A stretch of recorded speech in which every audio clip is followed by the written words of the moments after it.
Hello, today we are making 2 ingredient biscuits. These are super easy. It uses heavy whipping cream and self-rising flour. Yes, just 2 ingredients.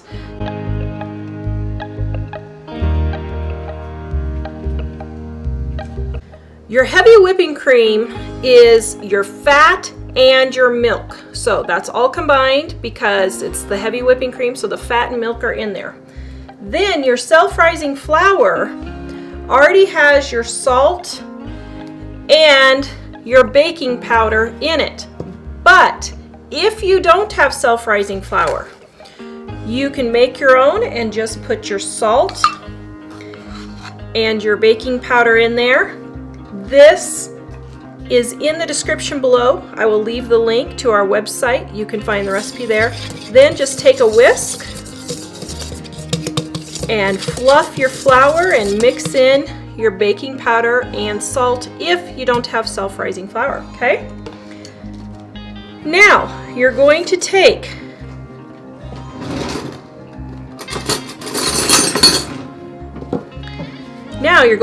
your whipping cream and you're going to start with the lowest amount. Now, this is 1 cup of flour to approximately 1 to 1.5 cups of whipping cream.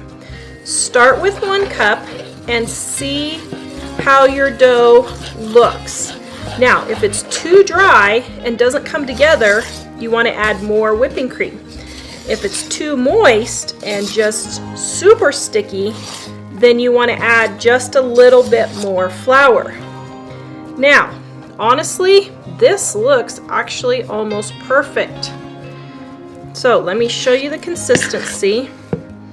Can you see how that's pretty sticky? See how it's sticking to my fingers? That's pretty sticky. Okay, so then you're going to take more self-rising flour, sprinkle it on your board,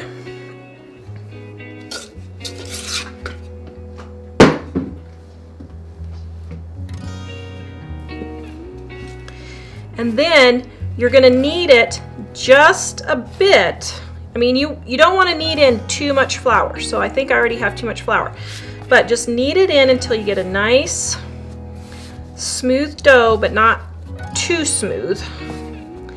Or not too dry, I should say. You want it smooth, but not dry. And you can still see how it's still kind of sticking to my fingers, but it's smooth. That's where you want it, all right?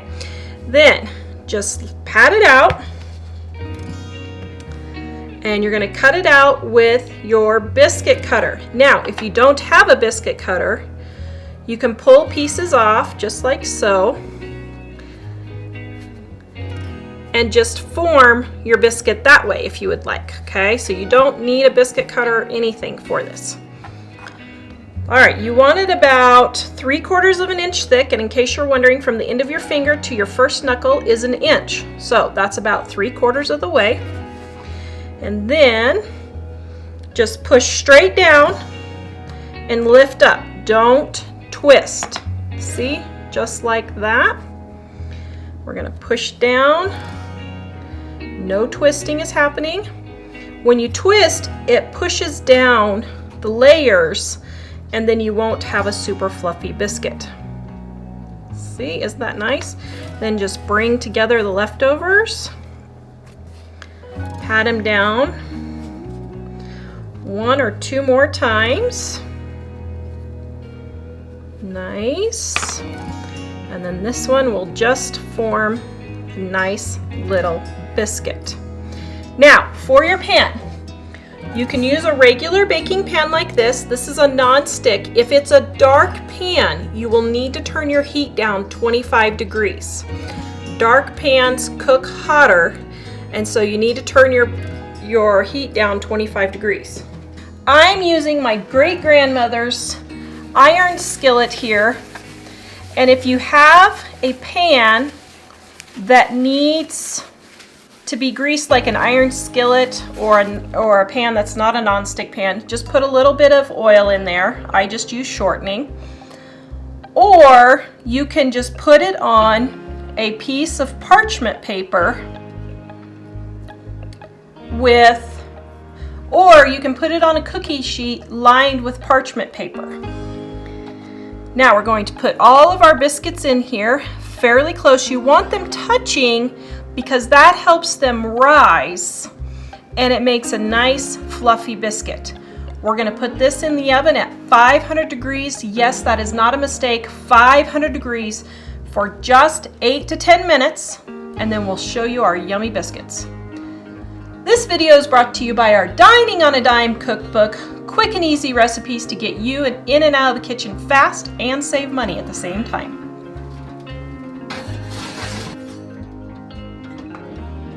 Look how nice and fluffy those are.